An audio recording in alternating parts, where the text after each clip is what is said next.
I don't know why he just can't settle. He would normally settle. Oh, yeah, it's because he can't get in. So on that one over there, you can see yourself. So you can see if you're coming off the screen or not. You're the one in the orange hoodie. Oh, there I am! Oh look, all professional. Okay, so now can we talk about mental health? Because you've got your glasses on. I've got my superhero outfit on. It's I like didn't recognise you. Like business Mel. I know, it's like work Mel, home Mel. I walk past people in the street and they don't see me. I don't know who I am. So we said that we're just gonna try and make this as natural as we can. Right. But we need to acknowledge that we're recording. You're not going to start farting? No, I'm not going to start farting. Although you say that, I was filming. What was that? Oh, I tell you what it was. I was in the gym the other day and I was filming just a reel. You know when I do the whole back in the fitness hutch. How you doing? Blah blah blah. Been a while. Loads going on. Brrr, did this massive fart. I went. Been taking lots of protein, and then. Alan's Kaz had commented. She was like, "You're disgusting." It's quite minging. That's just how it is. But at least it's not got smelly vision. But that's what I've always said, isn't it? Everything for the fitness hutch is just going to be real. At least she once sat in the bathroom 10 minutes ago. Oh man, that's stunk. It's not nice. Protein should be limited to certain days of the week. Do you think it does make you fart, or do you think that's just a myth? It makes you fart. I don't know about me. It makes you fart. But it's only like the initial, you know, when... No, it's not. It's not. Protein makes you fart. Does it? All the time? All the time. So I don't think it does. I think you fart all the time. But when you're on protein, they stink. even Daisy Ray's like, Dad. She's like, oh, that stings. Even the dog goes looking for it. You know it's bad if the dog's disgusted by it, don't you? Is it worse than when I was eating a plant-based diet, though? No. I don't think plants smell. Unless you don't water them. The ones in the bathroom do tonight. Oh, dear. So... I ate plant-based. So I introduced you without you being there the other day. I did a video in the fitness hutch and said, hey, guess what? We've now got this 23-year-old, we've now got this 23-year mental health veteran on board at the fitness hutch. And that's you. Yeah? Yeah. So you're on board with us? Yeah. Okay. So I think what we need to do is we need to establish why and what you can do and how you're going to help me help other people. Because that's the aim, isn't it? Yeah. Well, I think it is. So if you were going to... Because I know you. Like, we've been married for 16 and a half years. Although I haven't got a wedding ring. Yeah. Because I lost it. Lost your promise. I didn't lose my promise. So we've been married that time. So I know you and I know what you do. And... Yeah, but you don't know what I do because you don't do it with me. No, I don't. I wonder if these microphones will pick up my throat gurgling. He just went gurgle. So if you had to explain to someone, so let's say someone comes on board here, or someone comes and wants to know what we do at the fitness hutch, and I say, I've got a mental health nurse. Okay, what does she do? How would you describe to them what you do? Look after mental people. No, I don't look after mental people. If I said to you, what is mental health? I suppose that would always be a starting point, because what I do is very dependent on what people's understanding of it is to start with. I guess, like you say, there's a thing about there's no health without mental health, and I think mental health's a lot more it's a lot more mainstream now than it ever used to be. But yeah, I guess people need to know what is their mental health, because people don't always recognise that they've got mental health. You don't have to have a mental health problem to have mental health. So it can be all sorts of things. Like if I said to you, okay, what does a physical healthcare nurse do? Like, how could you pinpoint that to one specific set of skills or one specific set of abilities or one set of tasks? Because you hear it all the time that people say, "Oh, I've got mental health." I know someone I work with always describes someone, when we're getting referrals or whatever, something's going on, and they say, "Oh, have they got mental health?" Well, yeah. I would hope so, otherwise they'd be dead. Yeah, exactly. Well, would they? Have they got physical health? Because we've all got physical health, haven't we? Some of us have got physical health problems. Some of us more than others. Some of us have got physical health needs. Some of us have got physical health disabilities, and those can be acute. So, i.e., in that moment, I've got a headache, so that's an acute problem. But if you've got a severe and enduring physical health problem, like arthritis or diabetes or a number of chronic conditions, you'd go to different types of specialists or have different types of treatments for those individual needs. And that's the same with mental health.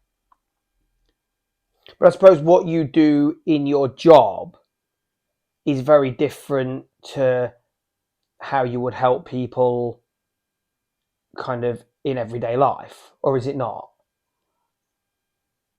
Well, because you work on a ward, or you manage a ward. I manage a ward that's full of people with severe and enduring mental health problems. So they've all got a diagnosed mental health condition. But I've worked in other areas where I've not worked on a ward, and I've worked with people in crisis, and that can be a one-off episode of crisis, or that crisis can then develop into severe and enduring and lifelong debilitating, potentially problems forever. So do you think that, thinking about dealing with crisis, they're the kind of people that are just in the community? Because, I mean, let's not get too morbid, because we don't want to be fucking boring or even morbid, but people kill themselves every day.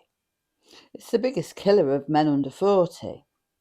Right. So, and they're people that are in crisis. So they're potentially people that they could be watching this right now, because let's say we've posted this fucking podcast wherever, tags for mental health issues. We've shared it with your friends, shared it with my friends, shared it with all our family, and someone goes, "Shit, I'm really struggling with mental health. I'm going to watch this." Then people could be in crisis right now. You'd have to be on a ward, because I think that's what you get, isn't it? That's what people think. If you're really mentally ill, you're going to get locked up. You're going to get locked up. You're going to be stuck on suicide watch, and you're going to be not let out until... I mean, that's old school, isn't it? That's going back to the asylum days, back in the 40s and 50s. But yeah, it's not like that now. Can you see that camera? Yeah. Do I look really low down? Well, you're short.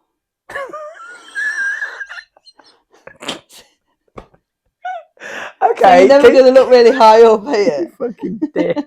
I knew it'd go this way. So yes, long and enduring mental health issues. By the way, you're fucking short. But can you see me on the camera? I can see, yeah, I've got my glasses on. This is how short I am. Look, my feet don't touch the floor when I'm sat on the chair. I'm like that if I use a disabled toilet. I'm sat there like a 4-year-old with my legs swinging. Do you remember, what was it on Little Britain? So you want me to write the theme tune, sing the theme tune? So you didn't have the groovy slippers on like what I've got on. I blame the sofas. They're too deep. They're too posh. We're posh, you know. We are posh. We're posh. We've got patterned toilet paper and everything. So, my microphone's What are you doing, testing? Oh, it's annoying me. Not worn one before. It'll be really crackly and the sound will be terrible. So, anyway, let's get back on topic, because it's a serious issue. No, it is a serious issue. But so now, I suppose now we're thinking about it, do you think it's too serious? Do you think we make it like mental health issues really serious? That's why men like me don't want to talk about mental health issues because it's really serious. No, I think men like you still have a bit of a stiff upper lip about it, if I'm honest. If you don't, it's a bit of ostrich syndrome, isn't it? If you bury your head in the sand and avoid talking about it or try and do other things, and people don't always want to accept they've got a problem, do they? Because they don't know how to resolve it. So then they channel their time doing other things, occupying their thoughts. But at some point, it's all going to come to a head. What's it? If you've got your head in the sand, you're going to burn your ass in the sun, aren't you? What saying is that? It is. No, like if you think of an ostrich. Slowly catch your monkey. Think of an ostrich. Is this one of those things where I have to think of a number? No. Just stop it. Okay. Think of an ostrich. Yeah. It's got his head in the sand. Where's its arse? So it's busy burying its head in the sand, avoiding the problem, but meanwhile it's burning its arse in the sun. So the analogy is that if you don't deal with your issues, it's gonna come back and bite you on the ass, basically. Or come back in a different way that you weren't thinking of. And it is easy to do. Yeah, because absolutely. I've done it. I've done it. Mm-hmm. And you must work with people all the time that are like that. Denial's a really good tool, isn't it? Denial protects us. Denial stops us from having to focus on the issue at hand. And sometimes it's uncomfortable, isn't it? Addressing whatever it is that's bothering you. Yeah, and I suppose sometimes you don't want to. You don't want to admit it. And I know certainly at times, so when I was in the prison service and it was an alpha male environment, and like it was seen as weakness to suffer from. In fact, to be open and honest, when I was in the prison service, like you wasn't allowed to be ill. You weren't allowed to be any kind of ill. It used to come with lots of negative connotations, didn't it, about your ability to cope with anything. So if you're struggling in one aspect of your life at one point, it kind of would give you would paint you that colour in all aspects of everything. And, like, I suppose in those sort of circles, in the military as well, it's like around like promotional opportunities and things, isn't it? And people being fearful that it's going to have a detrimental effect on their career. Or I still feel like that now, though. I still feel it now. If you have 6 months off sick with depression, and then you come back, and you've had 6 months off with depression, and somebody else hasn't, and then you two are going for a job, it makes it look like they're the stronger ones. They can cope, because if you go into a more high pressure job, so my job's not really that stressful, but it does have a level of stress because I've got 11 people that I manage, and I'm responsible for the project and all the kids that live there. And the next step up then is to be the service lead for 4 of them hubs. So you've got to be able to deal with even more pressure. So if in my role that I'm in, I'm off sick with stress and anxiety and I'm not coping, how am I ever going to get a job? I suppose it depends on what your stress and anxiety is about. If it's work-related stress and anxiety, i.e. you're struggling to manage those 11 people because they're knocking on your door every day and they're bringing you their problems, and you've not got an avenue to disperse that stress, then maybe increased stress at work isn't for that person. But if you're off with stress and anxiety, I don't know, because your pet Gerbils died and it's the closest thing that you've ever had all your life, and you've had multiple losses and multiple difficulties, and I don't know, finances play a massive part in people's lives, don't they? If they've not got the ability to do what they want to do, or feeling trapped, or whatever it might be, then. But where do you draw the line? Because like I'm pretty actually I'm not sympathetic. That's a fucking lie. I'm not sympathetic at all. But I understand mental health issues, and Should be sympathetic. if I Sympathy comes between shit and syphilis. So if I come home and I was like, I'm feeling really, really depressed, I don't know why, because not all depression's stress induced. Sometimes it just comes from nowhere. It's an imbalance of chemicals in the brain that are not firing how they should be and releasing and absorbing whatever. So if I come home and I was like, Paul, I feel really, really depressed. I don't feel like getting dressed. I don't feel like getting up. I don't want to go out. I don't want to face anyone. I don't want to eat. I can't sleep. I feel really agitated. Like, you're not going to sit there and go, oh, fucking man. No, I'm not. And that's not what I'm saying. So what I'm saying is, I've always said that everything we do, or everything I do within the fitness hutch, is it's got to be real life. Got to be honest about stuff, because there's too much bullshit in the world for me. And you know what I'm saying. People, okay, I'll give you an example, right? And you know that I actually feel like this, right? It's your fucking birthday. You go into a shop, you're getting served, right? And you say to the shopkeeper, it's his birthday today, right? And they'll go, oh, happy birthday. Would I go, oh, thank you? Or will I go, don't wish me happy birthday because you don't fucking mean it? Yeah, that's bullshit. Bullshit. But it's nice, isn't it? But it's bullshit. It's polite. Yeah, but it's bullshit. It's polite. It is. But what I'm saying is the world is full of bullshit. The world is full of people saying shit. But it's social pleasantries and it's niceties. And in a world, would you rather someone just say to you, yeah, whatever? Or would you rather someone go, oh, happy birthday? What's the kind thing? Yeah, I'm not talking about kindness. You got to be kind, don't you? But what I'm saying is, we've got to be realistic and you've got to be honest, right? So I would be sympathetic. Your situation is, you've come home, you're depressed, you're genuinely depressed, you're anxious, you can't get out of bed, you don't know. I'm going to be sympathetic to that. If I've got a member of staff who comes to me and says, I've got all these issues and I've had it, I've got all these issues that's going on, I need help, yes, I'll help you, right? I'm sat at work on my arse, it's all kicking off, I've got no staff, the phone rings, John, I don't work with anyone called John, John's on the other end of the phone, Paul, I can't come in today, why not? My pet Gerbils died. I'm not going to go, oh, mate, take a couple of days off and sort your mental health out. And as a manager, if that was the case, right, and be honest, if that was the case, would you come home to me and go, poor Jane, I've had to give her a week off because her Gerbils died? I've not had anyone with a gerbil, but I've had lots of dogs. Yeah. I've had lots of cats. I've had lots of nans. I've had a couple of husbands. Yeah, I get that. I've had a couple of wives.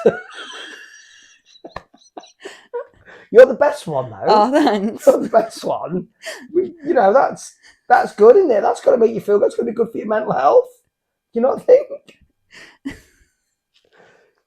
But what I'm saying is that... No, I was being flippant when I was talking about like someone's gerbil, but different things are important to different people, I think, is what I was trying to say. And who is anybody to offer a judgment about what's important or not important to somebody else? No, absolutely. I'm not talking about judgment, and I do. But what I'm saying is, where do you draw the line? Well, I don't think you do.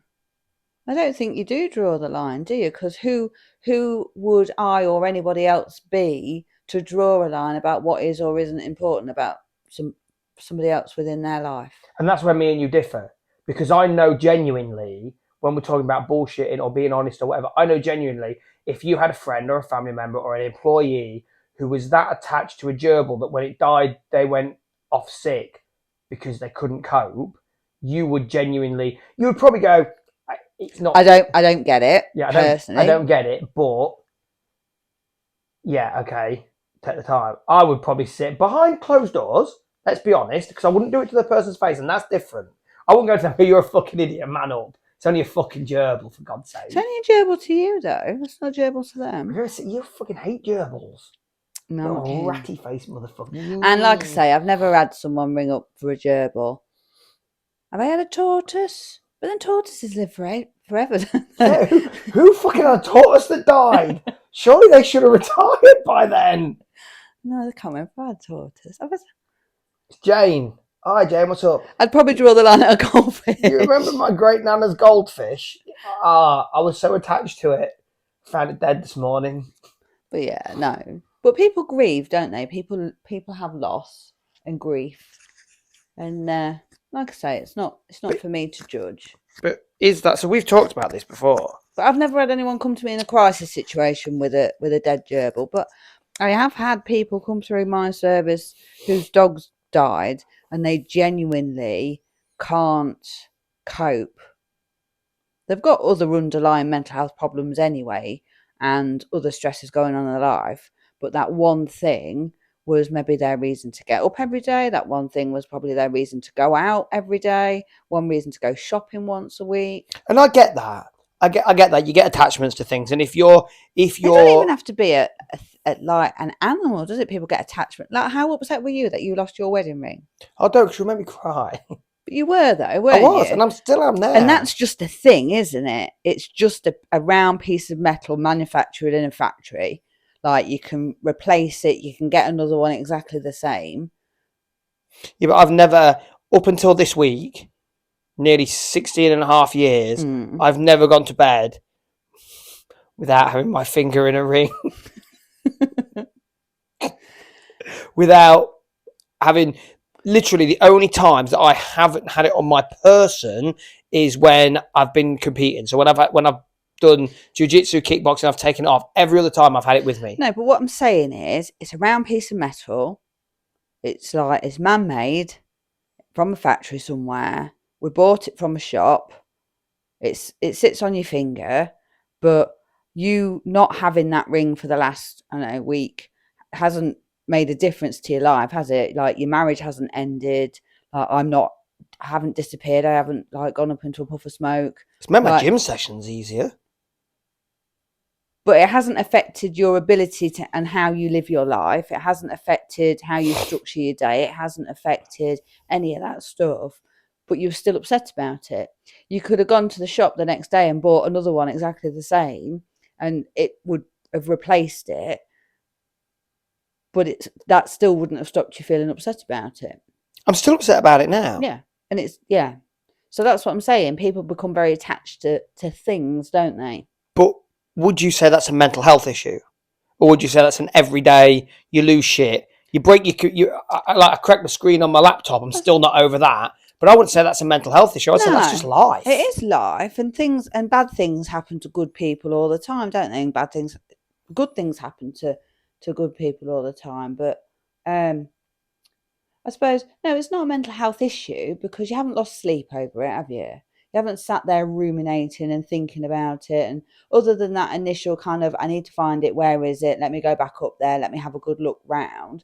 Like, you've not been up there every day for the last week for an hour on your hands and knees looking around. You haven't lost sleep. You haven't stopped eating. It hasn't impacted on your ability to function in all the other ways in your life. But if it had, then it would be a mental health issue. Because your mental health, positive or not so positive, is about how you function in your everyday. So the things that affect your everyday and your ability to function well or not function well, that is your mental health. Do you think that maybe a lot of the reason that there is, I don't want to say a pandemic, but there is a real issue around mental health issues for people, it's a lot more prominent. Do you think that is because people don't recognise that? They don't recognise that they've lost their wedding ring and it's caused them to lose sleep. I'm just using wedding ring as an example because I've lost it, and I haven't lost sleep, but they've lost something, they've broke something, they're in trouble at work, or they're losing sleep, they're not eating, but they don't recognise that as a mental health issue. They just think it's life, because that's what I would think. And sometimes, like, you can get a cluster of bad luck, can't you? Like, you can lose your wedding ring, and then you could lose something else and have a dink in the car, Get dog shit on your finger. Like, they're all minor, I guess, fairly trivial things to you because you've got fairly positive mental health. But if you've got somebody that's quite vulnerable, somebody that's maybe not got a good support network around them, we all need people, don't we? Intrinsically, humans need people. Like, you've got a good family, you've got marriage, you've got kids, you've got colleagues, friends. But if you didn't have anybody, and then bad things kept happening all the time, and then you weren't eating so well and you ain't got a lot of money, and then maybe you might make some poor choices or unwise decisions like drink, drugs, substance misuse. Your physical health will start to suffer. You've got pain. That impacts on your sleep, and so it becomes it can spiral. I think we have got a pandemic of mental health at the moment, and I'm not sure whether it's always been there and it's just been behind closed doors and people haven't talked about it, or whether it's how society is now that we do talk about it, so people are more open about it. But then life's different now, isn't it, to what it was 20 years ago? We've got social media, there's always doom and gloom, that impending, the big red button that's going to be pressed, the end of the world. Never hear good news on the news, do you? It's always bad news. And that frightens you, doesn't it? I don't have any news outlets on any of my social media because it really does cause me real anxiety. When Trump got into power, and it sounds ridiculous, but when he got into power, I was like, oh God, we're all going to die. And the war in Russia and Putin, I was like, oh, I don't like this. And you're a fairly rational, educated, semi-smart, and pretty smart. Semi-smart. But I suppose if you already got a little bit of an underlying issue there of anxiety and fear of that kind of like things going wrong, all that doom and gloom in the news is really going to compound that, isn't it? Yeah, and we've been living in like the COVID world for the last 2-3 years now, and I think that disconnected people, didn't it, in lots of ways. I mean, there was lots of positives that came out of it because I guess families were What positives? What positives? What positives come out of COVID? Well, not a lot for us, but no, I think people were forced to look at alternative ways to communicate, weren't they? Because they weren't able to go visit their nan or their aunt or their sister or whoever, their friends. So in the early days, there was lots of connections, wasn't there, on social media or on Zoom or whatever forum. I mean, we did it ourselves, didn't we? We had family games nights and stuff.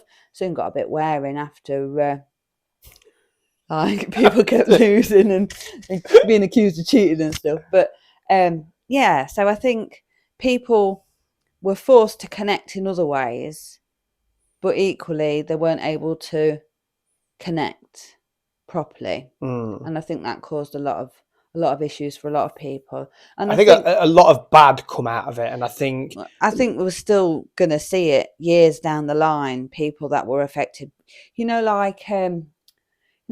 find these islands every now and then. I'm not going to pretend I know where they are, but they found like a lost civilization on an island, didn't they, of people that had never been exposed to like the modern world, and they can't even step on the island because it would kill them because they've never been exposed to like modern germs and stuff. I think they're still like into cannibalism and there's loads. Yeah, all these lost civilizations. And I think as a society we became so disconnected that there'll be people out there that we don't even know are missing. What, from COVID? What, that have gone and killed themselves? Either killed themselves or people that have died, like old people, people that live on their own. Years ago we used to have like, I suppose people didn't travel very far from their families, did they? You'd grow up, you'd live in a town, you'd go to school, get a job locally. Your mum, your aunt, your brother, they'd all be fairly local, popping into each other's houses. That's how most families work, wasn't it? I guess people go here, there, and everywhere now. So like Millie at number 4, she's got a couple of newspapers hanging out her front door. Everyone's, I haven't seen Millie for a while. But I don't think you get that now. You got all these big high rises. That's frightening, isn't it? Yeah, it's frightening to think there's people out there that are like that. So we'll come back to that. I've just found that thing. It's North Sentinel It says Sentinelese are the most isolated tribe in the world. They live on their own, a small forest island called North Sentinel, which is approximately the size of Manhattan. They continue to resist all contact with outsiders, attacking anyone that comes near. Fucking hell, that's where I want to be. That's what it's like here. Anyone comes near, I'm fucking pelting potatoes at them out the window. Potatoes. Fuck off! We've got arrows. Fuck off! No, it's like, no, that's my Amazon delivery. I've got your post. No, you fucking have you. And now we're going to be South Sentinel. I don't think we've seen the true fallout of COVID yet from a mental health perspective. I think there was lots of people with severe and enduring mental health problems that maybe didn't have the same access to services that they would have had services not been as less available. And that's the same with physical health services as well, isn't there? Like, people still can't get a GP appointment. You know, you hear stories all the time of like people that should be on like a 2-week pathway to go get cancer treatment, and they're still waiting to get through 16 hours later on a call to find out if they can have an appointment in the first place. I think that's why initially I wanted, I mean, the fitness hutch thing, I started the fitness bit because I got the qualification through work, and I wanted the gym for me. That was a selfish setup, you know that. But I kind of got into my head that I wanted to help people, because I'd say I'm not sympathetic, but most of my life has been dedicated to helping others, and I do want to help others do stuff. But when I start thinking about kind of mental health and looking at, I've lost friends, like ex-army friends that have taken their own lives, and I've worked with a lot of people who have suffered from mental health issues, men like me, who I think it fucking frightens me to think that I could have a friend out there that I could help, that you could help, that could be watching this right now, a good friend who doesn't know what to do. Or not even a good friend, just somebody who's slipped through the net because of COVID and is now lost in a high-rise somewhere, and they just stumble upon a podcast discussing mental health. So you said earlier about that guy, the one who has lost his relationship and doesn't have a very well paid job and hasn't got money, and he's let his physical health go and he's not eating, which is impacting. He's sat at home now watching this. What would you say he needs to do? What's your first step in, instead of taking that first step off a cliff, the first step back away from the edge?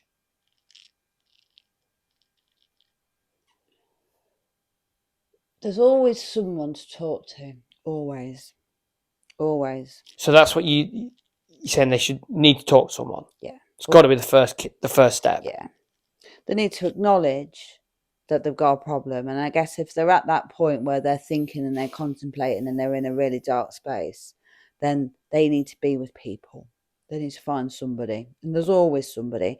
And if you haven't got a friend, or you haven't got a family member, or like, ring me. Yeah, ring me. Seriously, I'll look at the camera now. I'll tell you now, if you're watching this and you are struggling, you need someone to talk to, comment on the video, DM me, inbox on the YouTube channel, find the Fitness Hutch on Instagram, do whatever you need to do to contact me, and I will talk to you. But there's always things out there. There's free phone numbers, isn't there? There's, you've got the NHS 101.